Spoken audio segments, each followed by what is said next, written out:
இப்போ உதாரணமாங்க ஐயா, ஒருத்தர் வந்து 1ஆம் தேதி பிறக்கிறாரு. கூட்டு எண் 2ஆம் தேதி வருது. இதுக்கு பேர் அமாவாசை யோகம்னு பேருங்க ஐயா. இதுக்கு பேர் அமாவாசை யோகம். ஏன்னா 1ங்கிறது சூரியன், 2ங்கிறது சந்திரன் நம்பரில். அப்போ 2 சேரும்பொழுது அமாவாசை யோகம். அப்போ அவங்க ஜாதகத்தில் சூரியனும் சந்திரனும் பலமாக இருக்கணும். இருந்துச்சுன்னா அமாவாசை யோகம் வேலை செய்யுங்க ஐயா. இருந்துச்சுன்னா வேலை செய்யுங்க ஐயா. அதே மாதிரி பார்த்தீங்கன்னா குருவோட நம்பர் வந்து 3ஆம் நம்பருங்க ஐயா. சந்திரனுடைய நம்பர் வந்து பார்த்தீங்கன்னா 2ஆம் நம்பருங்க ஐயா. அப்போ இந்த குரு சந்திரன் காம்பினேஷன் வரும்பொழுது இது கெஜகேசரி யோகமாக வந்துடும்.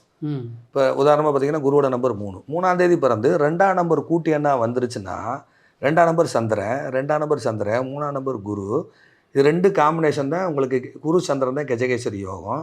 அப்போ 3ஆம் தேதி பிறந்து 2ஆம் நம்பர் கூட்டு எண்ணாக வந்தா, அல்லது 2ஆம் தேதி பிறந்து 3ஆவது நம்பர் கூட்டு எண்ணாக வந்தா, 3ஆவது எண்ணு கூட்டு எண்ணாக வந்தால் இதுக்கு பேர் கெஜகேசரி யோகம்.